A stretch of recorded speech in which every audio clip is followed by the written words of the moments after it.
telah membawa kita dari alam ilmiah ke alam yang penuh pengetahuan. Pertama-tama yang kami hormati ibu-ibu dari gimana pembelajaran berdiferensiasi ini, susah juga ngomongnya ya. Berdiferensiasi ini mungkin Bapak Ibu lebih paham ya. Nah jadi tadi kita berbicara tujuan kita adalah yang pertama, calon guru penggerak mampu mendemonstrasikan pemahaman tentang pembelajaran berdiferensiasi. Kemudian yang kedua, calon guru penggerak mampu mendemonstrasikan pemahaman mengenai mindfulness dan integrasi 5 kompetensi sosial emosional dalam praktik mengajar. Yang ketiga, calon guru penggerak merencanakan strategi berbagi dengan rekam sejawat mengenai pembelajaran berdiferensiasi dan kompetensi sosial emosional. Itu tujuan kita di Lokakarya 3 hari ini. CGP saya dan Pak Lusan 1 orang yang tampil. CGP Pak Patin dan Bu Novanti 1 orang yang tampil. Setuju? Setuju Pak? Setuju ya? Oke. Tujuannya bukan untuk berlomba, tapi saling berbagi kekurangan dan kelebihan. Kemudian sebelum mendemonstrasikan, mungkin saya jelaskan sedikit tentang apa itu diferensiasi. Sebelum saya menjelaskan diferensiasi, saya ingin mengetahui pemahaman diferensiasi dari bapak-bapak ibu yang sudah mendapatkan pengetahuan dari hasil. Ya Bu ya. Jadi nanti kita saling berbagi. Kita lihat pola-polanya.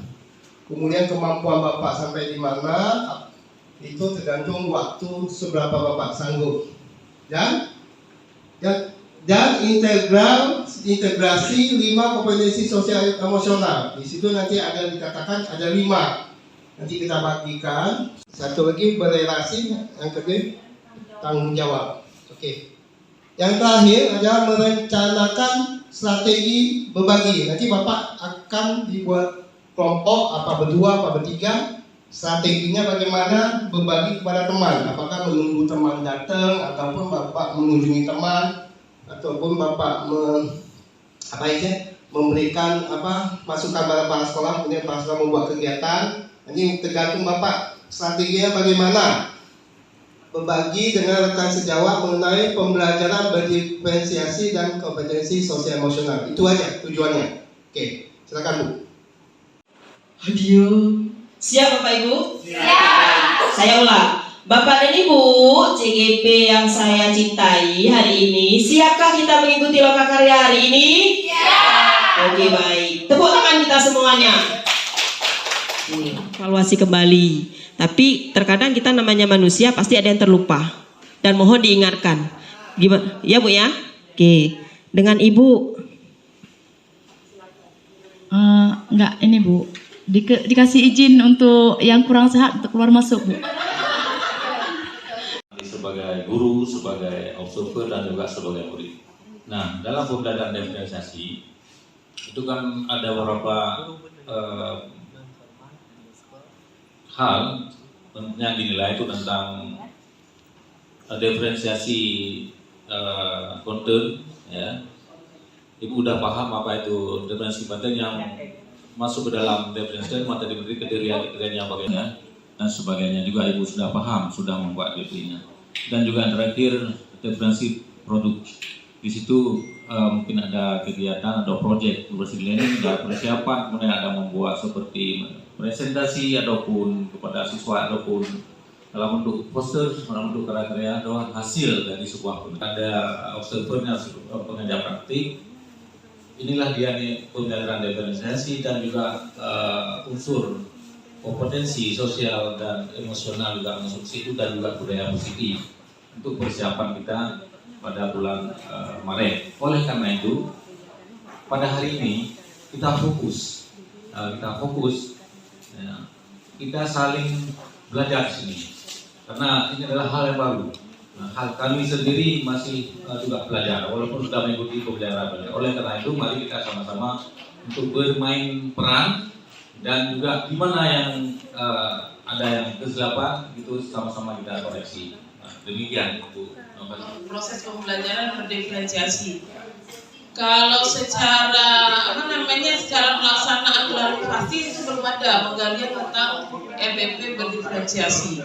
Tetapi di sini saya mencoba berbagi apa yang pernah saya peroleh pada dua kali pelatihan. Yang pertama pelatihan di Griat Hotel, dipertemukan dengan guru SMP Negeri 3 Banda Aceh yang sudah menerapkan proses pembelajaran berdiferensiasi. Kemudian diperkuat lagi dengan saya berangkat di tahun 2021 ke Sumatera Utara. Itu kombinasi antara pembelajaran diversifikasi dengan diferensiasi. Ya, yaitu yang mampu, yang sedang dan tidak mampu, yaitu yang perlu sekali pendampingan total oleh sang guru dalam proses pembelajaran materi. Jadi berdiferensiasi itu adanya dilihat kesiapan belajar anak, terus adanya minat anak, terus ada gaya profil belajar anak. Jadi ketiganya itu mungkin tidak ketiganya dilaksanakan pada tema tertentu, ada pemilihan tema ketiga. Dan adanya sebuah konten dalam proses diferensiasi itu ada konten, terus proses, dan adanya produk. Itu harus ada di ketiga kelompok kalau jika ada pengelompokan pada kelompok di kelas. Demikian. Terus anak tersebut awalnya secara klasikal dilihat diobservasi atau diberi quiz checklist gitu, bagaimana kesanggupannya dalam materi yang akan kita berikan, sehingga hasil itu akan memperdomani kita membagi kelompok 3 tadi, membagi kelompok anak tadi menjadi 3. Namun setelah itu ada refleksi di mana ketiganya itu dikumpulkan lagi secara klasikal bersama dan mengambil kesimpulan refleksi dari materi yang hari itu. Demikian. Saya pernah melakukan seperti ini di dalam proses pembelajaran dengan materi pembuatan iklan dan poster.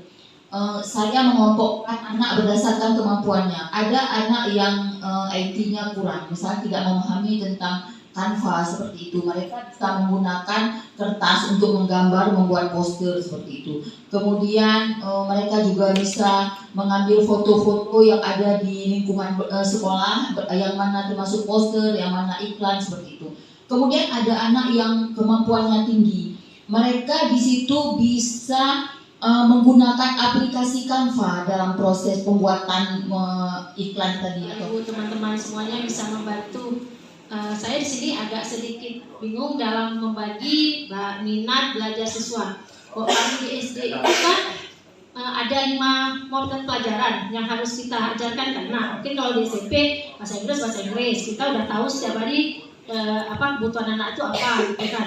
Jadi kalau kami di SD itu setiap muatan pelajaran tuh bakat minat anak tuh kita ubah gitu. Karena kan ada anak yang sukanya di matematik dengan cara seperti ini, kebutuhan belajarnya seperti ini.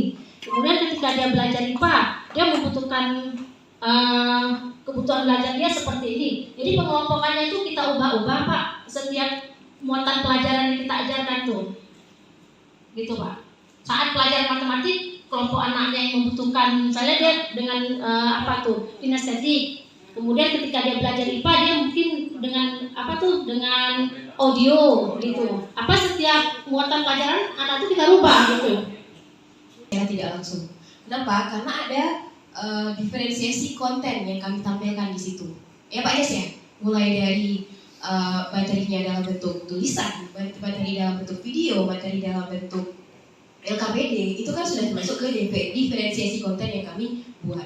Kemudian yang kedua itu ada diferensiasi proses. Prosesnya Bu, dari mulai kegiatan awal, kegiatan inti, dan sampai kegiatan akhir. Nah, kemudian ada satu lagi itu adalah produk. Nah, di SD itu produk yang kita hasilkan itu ada dalam bentuk tulisan ya Bu ya, ada dalam bentuk penampilan siswa, ada juga dalam bentuk barang. Nah, itu sudah ada di SD. Jadi kalau tadi Ibu bertanya, jika anak misalnya menyukai matematika atau IPA, sebenarnya itu tidak menjadi masalah bagi kita Bu, karena memang itu yang harus mereka pelajari, karena posisi kita ada di awal. Nah, itu menurut saya. Terima kasih. Minat itu sama semua. Minat nih. Sebetulnya bukan tuh. Yang dikatakan minat di sini, kalau tema pelajarannya bisa dilakukan minat. Misalnya dalam pelajaran bahasa Indonesia kan ada teks prosedur. Membentuk seseorang itu menjadi apa Pak? Terampil kali Pak ya? Bukan menyatakan terampil kali. Oke. Setelah saya baca berhari-hari, saya baru ketemu bahwa untuk menentukan ketiga aspek itu, kita harus memetakan kebutuhan murid secara global, secara semua siswa. Nggak mungkin kita mementingkan si Polan aja, Bu. Kita global, kita lihat, oh, anak saya ada yang bisa, ada yang enggak, ada yang bisa. Itu kesiapan murid. Membentuk siswa itu menjadi mengerti, memahami, atau bisa menganalisa. Yang kedua, itu memang sudah ada dasarnya, dasar kemampuan dia. Minat itu artinya dia bawaan dia sejak lahir. Ya. Kalau yang menyatakan Assalamualaikum warahmatullahi wabarakatuh. Waalaikumsalam warahmatullahi wabarakatuh. Apa kabar anak ibu? Alhamdulillah, luar biasa. Allahu Akbar. Yes. Senang kembali ke sekolah? Senang. Alhamdulillah. Anaknya senang, Bu Cia juga senang. Ada yang sehat, ada yang sakit hari ini? Iya. Kemudian ada nggak hari ini yang pergi sekolahnya nangis-nangis? Ada? Ada, Bu. Ada kenapa anak ibu nangis? Observer jangan.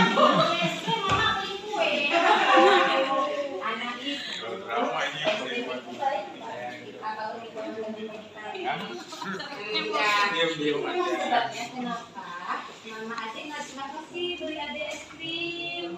Karena nggak balik pagi-pagi turun. Oke, nanti kalau anaknya pulang sekolah, udah siap, anaknya boleh beli es krim ya, beli sama mama, ya. Nah, selanjutnya Bu Ida senang sekali hari ini. Anaknya hebat, luar biasa. Jempol 2 Bu Ida kasih. Nah, anaknya hari ini Bu Ija mau tanya, ada bawa suaranya enggak ke sekolah? Ada. Ada. Tepuk semangat. Yes, yes. Yes, yes. We are the best, the best, the best. Yes. Alhamdulillah.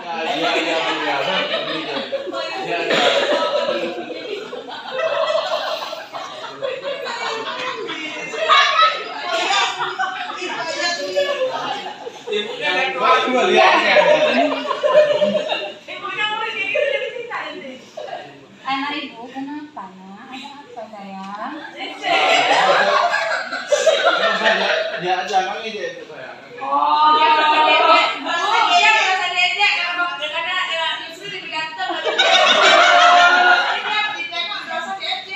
Iya. Oh, kita di sini sama-sama nak. Sama-sama pakai baju apa? Baju sekolah. Sama-sama ada di kelas apa?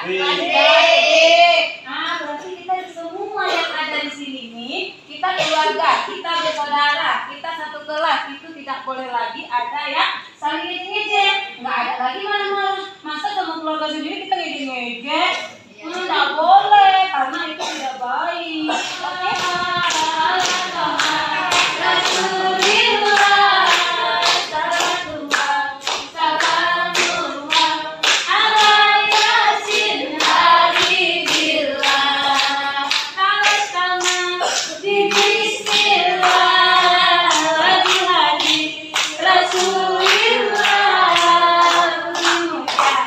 Ini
tinggal berapa?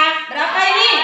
Berapa? Kasihan, oh kasihan, ikan 10 tinggal 8. Iya, kemenangan. Keren. Alhamdulillah. Caci, pura-pura, apa lagi sayang? Ada Naya, dia cuma melewati aja sayang. Dia enggak, dia tinggalnya biasanya di hutan. Gimana itu ibu, kalau bebek bu?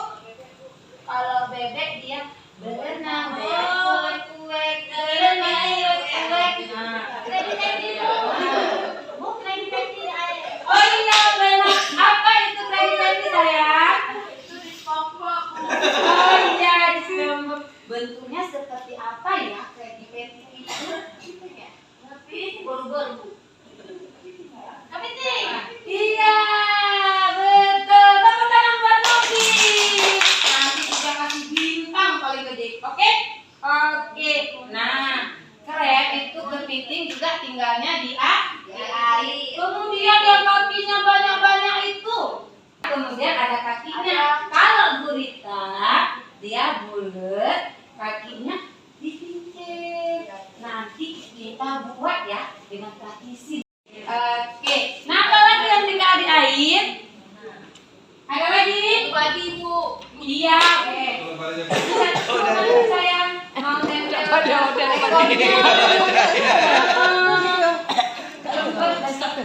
Ini sayang, silakan diambil. Pokoknya kata saya selalu ada di mulut TK ya. Kalau SMP bahaya, Pak Koro jangan bilang saya ya. Satu orang kalau Kasih suci ke saya. Iya. Beda, beda lahan beda, berbahaya.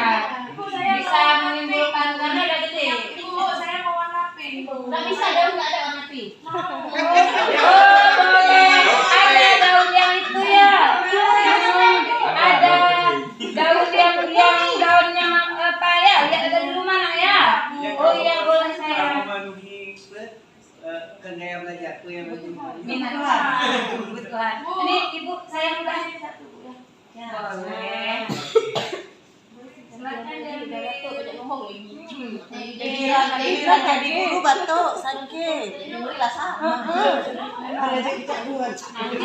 Ekornya atau harus dilipat dulu dari ekornya. Coba Bu Jia mau lihat, pasti ada pinter. Yang siap? Ibu dapat masuk. Yeay, keren lagi. Mana Bu Jia lihat? Wow, keren sekali. Ini ada lainnya sayang. Silakan nak. Mas Joni. Oh, Mas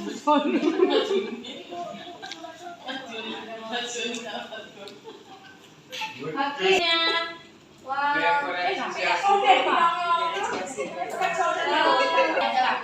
Jadi kan, ini kan nggak mau gambar ikan, jadi berarti sini kita kasih, makanya ada. sama juga tuh. Iya. Warahmatullahi wabarakatuh. Waalaikumsalam warahmatullahi wabarakatuh. Saya luar biasa hari lihat ujian energi. Harus Bu, kalau kita di TK, kalau kita diam anak itu nggak akan semangat. Kenapa suaranya besar? Beri salam. Kenapa? Itu untuk menumbuhkan semangat anak. Kalau kita beri salam, anak salam. Oh iya. Bagus sekali, luar biasa.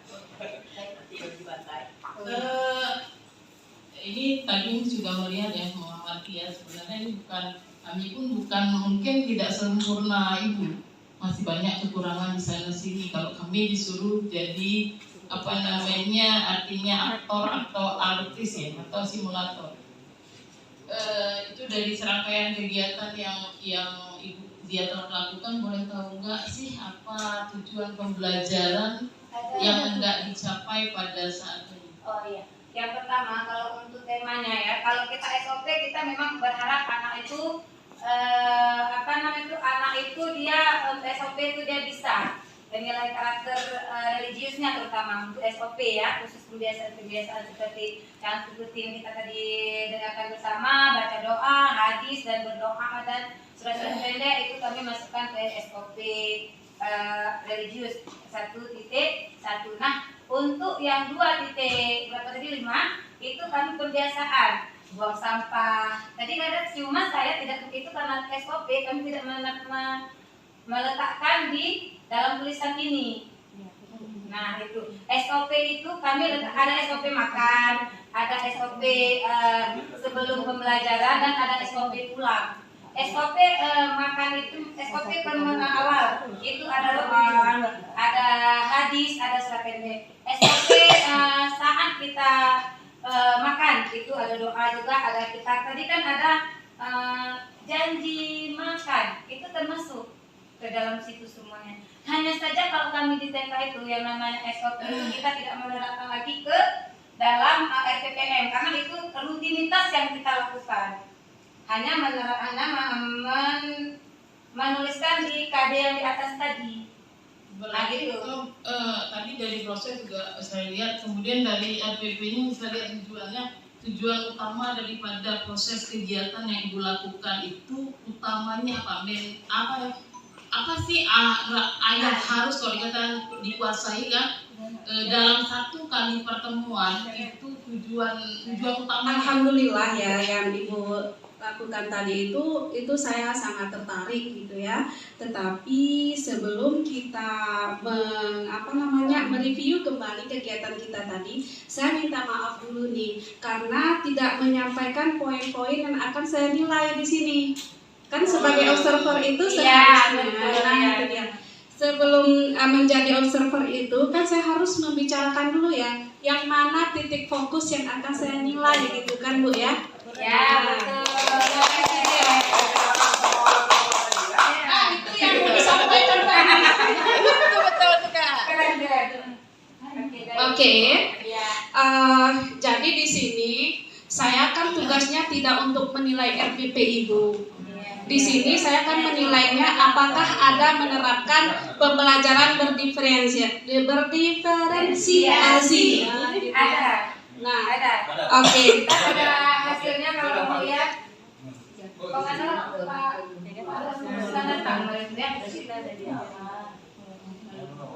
gitu ya kan Bu ya. Jadi kita tidak melakukan itu tadi di awal gitu.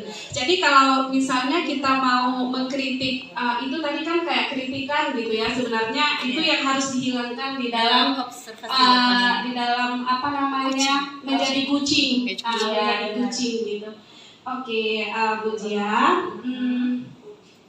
Nah, sekarang saya mau tahu nih pendapat Ibu gimana kebutuhan belajar murid Ibu seperti apa? Gimana? Kebutuhan Untuk mengetahui kebutuhan belajar murid saya, biasanya di saat kita mau masuk ke inti, kita menjelaskan dulu kegiatan-kegiatan apa yang kita lakukan pada hari itu. Contoh seperti yang tadi itu ada menempel butikan dari daun, yang kedua ada platisin, kita menyediakan platisin, dan yang ketiga tadi anaknya menggambar bebas sesuai imajinasi dia tentang ikan. Itu biasanya kami meletakkan di meja. Sudah kita kirim kelompok anak TK ya. Ini kelompok untuk yang menempel daun. Ini untuk platisin dan ini kita menyiapkan. Tapi tidak menentukan anak. Tidak menentukan anak untuk melakukan salah satunya. Anak itu duduk di mana yang mereka mau. Seperti itu. Oh, kami mau menempel hari ini. Sudah jadi dikasih dulu menempel sebelum kita keluar. Kita mengelompokkan terlebih dahulu ya. Yang mau diplatisin, diplatisin dia yang mau berimajinasi menggambar bebas, duduk dia di kelompok sini. Nah, setelah kita kelompokkan anak-anak tersebut, kemudian kita menjelaskan dulu satu-satu kan, yang kelompok ini apa, yang seperti apa, kita kasih penguatan dulu ke dia, ke tiga-tiga kelompoknya. Nah, kemudian setelah itu kalau dia biasanya dia terapkan di sekolah di kelas, itu kalau ketika dia bawa keluar, meskipun dia platisin, meskipun dia menggambar bebas, meskipun daun, itu dia bawa keluar. Nah, nanti yang tetap sama, yang platisin duduk di platisin, yang ini duduk di menempel daun, yang menggambar bebas duduk di menggambar bebas. Nah, kenapa saya lakukan itu? Karena ketika saya pribadi ya, kalau kita sudah berada di luar, kita melihat pemandangan, mungkin imajinasi kita itu bertambah ketimbang kita berada di dalam ruangan. Itulah sebabnya kenapa Kalau kegiatan-kegiatan seperti ini saya semua membawa keluar. Tadi sudah mulai ajak keluar tapi Iya, saya sudah melakukannya. Ini mindfulness memang gunanya untuk menurunkan emosi kita, menurunkan emosi, kemudian membuat kita menyadari, kemudian kita lebih fokus, ya kan? Ini mindfulness diajarkan duduk tenang dan menyadari. Ya, masuk obat jarak tinggi juga. Jadi ini kita tampilkan satu video dari guru penggerak yang diberikan oleh Bu Lusiati yang dari Bandung. Aktivitas. Mari kita stop sejenak dari kegiatan apapun yang dilakukan saat ini. Mari istirahatkan sejenak fisik dan mental selama kurang lebih 3 menit saja. Sebelum mulai, silakan Bapak Ibu duduk senyaman mungkin. Bapak Ibu bisa menggeser posisi duduknya agar lebih nyaman. Cobalah duduk tidak membungkuk, tetap tegak, tetapi kedua bahu tetap rileks. Ya, seperti itu. Mari rasakan kursi yang menopang tubuh Anda. Rasakan kedua telapak kaki bertumpu pada lantai. Silakan letakkan tangan pada pangkuan atau di atas meja. Rileks. Kemudian silakan pejamkan mata jika merasa nyaman, atau cukup arahkan pandangan ke bawah. Rileks. Amati nafas. Amati nafas masuk dan keluar. Bernapaslah seperti biasa.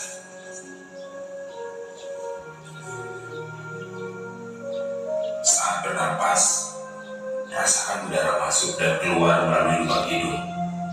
Rasakan abdomen yang turun naik saat bernapas.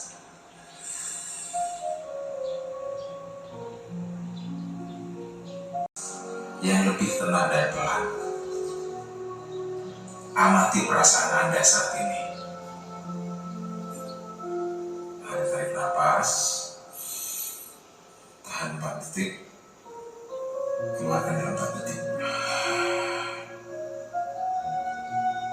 Amati pikiran Anda saat ini. Apakah yang Anda pikirkan saat ini? Apakah pilihan yang akan Anda lakukan setelah ini? Saya cetak cuma 4.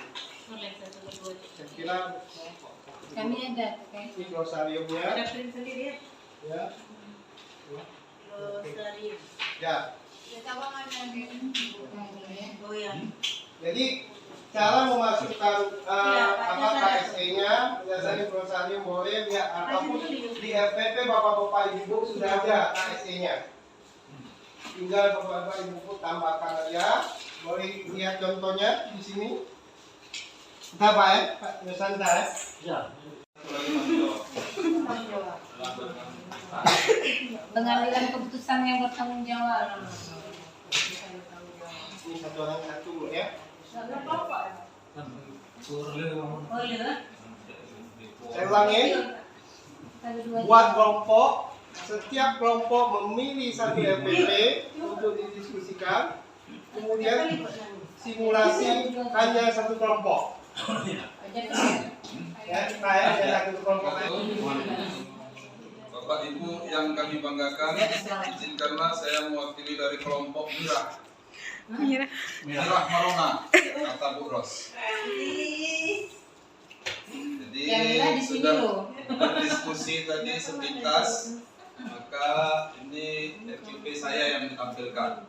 Saya memaklumi dan mengakui pada diri saya sendiri masih banyak sekali kekurangan dan kelemahan dari diri saya. Maka untuk itu saya menginginkan kepada Bapak dan Ibu untuk memberikan masukan dan refleksi pada saya untuk kesempurnaan LPP di kelas 5 semester 1 tema 5. Pas kebetulan saya mengajar di kelas 5, yaitu di ekosistem subtema 2. Subtema 2 di hubungan antar makhluk hidup dalam ekosistem. Nah, ini saya bikin dulu ya. IPA, Bahasa Indonesia, dan SBDP. Pertemuannya adalah 3 kali 35 menit atau sekali pertemuan setiap hari. KD nggak usah lagi kita bahas dengan indikatornya, sudah ada tertera di sini. Ini KD IPA paling atas ada 2 KD, Bahasa Indonesia ada 2 KD, SBDP ada 2 KD. Nah, kita menggunakan tema. Nanti Mas Harian bertemu. Ya, Bu. Jadi terintegrasi dia setiap pelajaran. Beserta keluarga dan sahabatnya sekalian. Yang kami hormati tim monitoring dari BGP. Kemudian yang kami hormati rekan-rekan pengajar praktik Angkatan 6 Kota Sabang. Yang kami banggakan guru hebat calon guru penggerak Angkatan 6 Kota Sabang. Nah, pada hari ini berakhirlah acara kita Lokakarya yang ketiga, yaitu pemimpin pembelajaran yang berpihak kepada peserta didik. Nah, setiap Lokakarya sangat menarik ataupun berkesan, dan pun ada hal yang baru, informasi yang baru yang kita dapatkan. Mudah-mudahan informasi ini dapat kita terima dengan baik, kemudian kita sajikan di sekolah masing-masing. Nah, Bapak Ibu, dalam kesempatan ini kami menyampaikan bahwa nanti pengalaman berbagi masing-masing CGP, terutama sekali untuk rekan guru atau teman sejawat, itu kami serahkan kepada guru masing-masing, CGP masing-masing, bagaimana tekniknya atau strateginya mengimbas materi-materi yang khususnya tentang pembelajaran diferensiasi dan juga ada unsur KSI dan juga budaya positifnya. Lagi bahwa mengingatkan kembali jeda waktu 2 bulan ini, mari kita gunakan untuk belajar kembali, karena di pendampingan keempat calon PPP akan diobserver proses pembelajaran atau praktik pembelajaran yang sesungguhnya di sekolah masing-masing. Dan juga pada Lokakarya yang keempat kita akan mengangkat kembali hal-hal yang perlu kita bicarakan, terutama tentang modul 2.2 dan juga modul 2.3 tentang coaching. Nah, mudah-mudahan apa yang kita dapatkan pada hari ini bermanfaat bagi kita sendiri dan juga bagi sekolah dan lingkungan sekolah masing-masing, terutama terhadap peserta didik. Dan juga kami dari pengajar praktik memohon maaf bila ada kata-kata ataupun hal-hal yang tidak berkenan. Kami juga masih dalam proses belajar dan terus belajar. Mudah-mudahan mutu pendidikan kita di Sabang akan mendidik sehingga menjadikan peserta didik kita peserta didik yang hebat, yaitu peserta didik yang berkarakter. Dengan mengucapkan alhamdulillah, pada hari ini Lokakarya 3 akan berakhir. Mudah-mudahan dengan ridha Allah kita selalu dalam lindungannya, dan Bapak Ibu juga selamat ke tempat masing-masing, keberaduannya, ke tempat tinggal masing-masing dengan tidak kurang satu apapun. Mungkin ini yang dapat kami sampaikan. Kami akhiri wabillahi taufiq wal hidayah. Wassalamualaikum warahmatullahi wabarakatuh.